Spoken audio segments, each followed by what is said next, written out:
Bonjour, dans cette vidéo, nous allons voir comment on peut faire un changement de variable à partir de la transformée de Laplace d'une variable aléatoire. Donc en l'occurrence, une gaussienne centrée réduite et moi je m'intéresse à la loi de son carré. Donc je passe par la définition, je vais appeler y, donc la variable x carré, et je vais regarder L de y au point U. Alors à cet endroit-là, à ce moment-là tout de suite, je ne sais pas exactement où est U, hein, où il a le droit d'être. En fait, on le saura à la fin, donc on ajustera à la fin donc pour la valeur de U.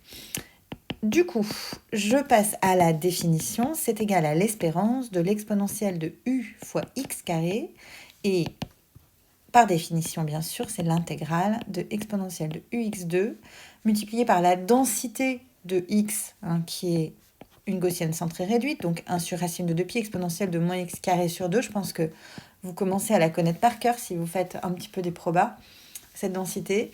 Et regardez ce qui se passe, on a quelque chose qui peut se mettre en facteur au niveau de l'exponentielle. Donc c'est ce qu'on va faire tout de suite. On va mettre en facteur moins x carré sur 2.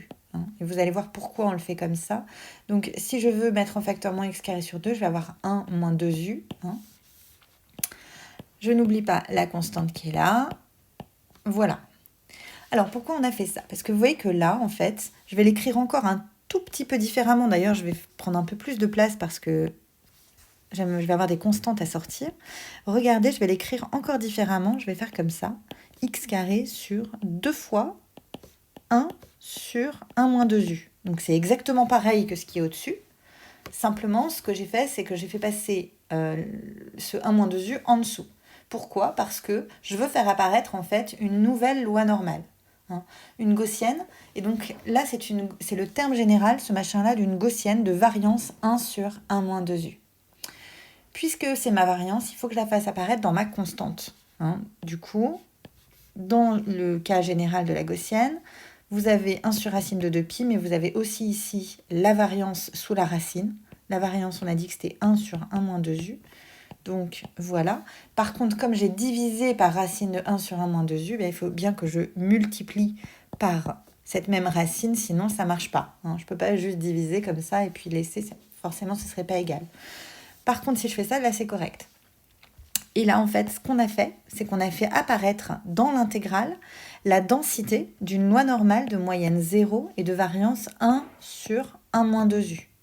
Et cette densité, on l'intègre sur R, qui est son domaine de définition. Donc, tout ce machin vaut 1. Donc cette intégrale énorme, on n'a pas besoin de la calculer. C'est bon, c'est réglé, ça vaut 1. Et du coup, il me reste juste ce qui est devant, à savoir 1 sur 1 moins 2u racine. Ça, c'est la transformée de Laplace de ma variable. Sachant que, on a dit tout à l'heure qu'on n'avait pas encore décidé où était U, donc vous voyez que là, ça ne va pas être défini partout. Donc ce qu'il faut déjà, c'est que U soit différent de 1,5, parce que vous voyez qu'en fait, à la racine, là, ça ne va pas. Moi, je ne peux pas diviser par 0. Et pareil, il faut que tout ce machin-là soit positif, ce qui est en dessous de la racine. Donc il faut que 1 moins 2U soit du coup strictement positif. Puisqu'il n'a pas le droit d'être égal à 0, il faut qu'il soit positif. Donc du coup, ça me fait que U doit être plus petit que 1,5. Voilà, donc cette transformée de Laplace, elle est définie lorsque U est plus petit que 1,5. Et vous pouvez l'écrire aussi comme ça, vous pouvez l'écrire 1 moins 2U puissance moins 1,5, ça revient au même.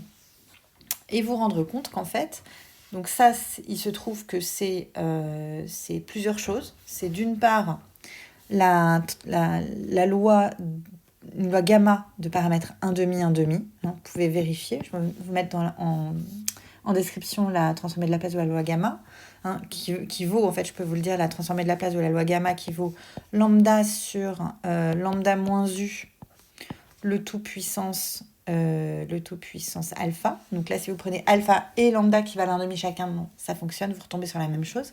Et par ailleurs, c'est aussi la densité, la transformée de Laplace, d'une qui2 de paramètre 1.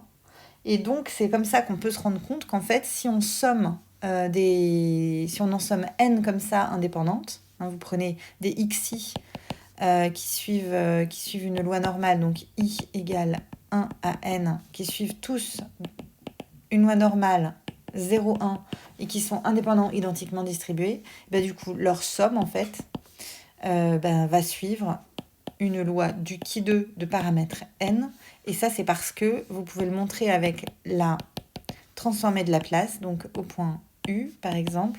Vous pouvez montrer que vous savez que la transformée de Laplace de la somme de variables indépendantes, c'est le produit des transformées de Laplace. Hein. Et du coup, c'est toutes les mêmes. Donc, c'est L de x qu'on a calculé tout à l'heure, le tout puissance n. Et donc, vous allez retomber sur 1 moins 2u, le tout puissance moins n sur 2, qui est en fait effectivement la transformée de Laplace de la loi du qui2 de paramètre n, hein, à n degrés de liberté. Voilà à quoi ça peut servir ces transformées de Laplace. J'espère vous avoir éclairé.